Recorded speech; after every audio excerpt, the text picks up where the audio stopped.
کسی گاؤں میں ایک بڑا زمیندار رہتا تھا۔ خدا نے اسے بہت سی زمین، بڑے بڑے مکان اور باغ دیے تھے، جہاں ہر قسم کے پھل اپنے اپنے موسم میں پیدا ہوتے تھے۔ گائے اور بھینسوں کے علاوہ اس کے پاس ایک اچھی قسم کا بیل اور عربی گدھا بھی تھا۔ بیل سے کھیتوں میں ہل چلانے کا کام لیا جاتا اور گدھے پر سوار ہو کر زمیندار ادھر ادھر سیر کو نکل جاتا۔ ایک بار اس کے پاس کہیں سے گھومتا پھرتا ایک فقیر نکل آیا۔ زمیندار ایک رحم دل آدمی تھا۔ اس نے فقیر کو اپنے ہاں ٹھہرایا، اس کے کھانے پینے اور آرام سے رہنے کا بہت اچھا انتظام کیا۔ 2-4 دن بعد جب وہ فقیر وہاں سے جانے لگا تو اس نے زمیندار سے کہا، چودھری، تم نے میری جو خاطرداری کی ہے میں اسے کبھی نہیں بھولوں گا۔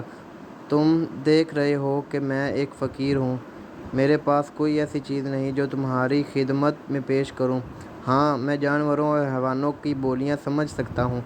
تم چاہو تو یہ علم میں تمہیں سکھا سکتا ہوں، لیکن تم کو مجھ سے ایک وعدہ کرنا ہوگا کہ تم یہ بھید کبھی کسی کو نہیں بتاؤ گے، اور یہ بھی سن لو کہ اگر تم نے یہ بھید کسی سے کہہ دیا تو پھر زندہ نہ رہ سکو گے۔ امید کرتا ہوں کہ آپ کو آج کی میری یہ ویڈیو پسند آئی ہوگی۔ اگر پسند آئی ہے تو ویڈیو کو لائک کرو اور چینل کو سبسکرائب کرو۔ شکریہ۔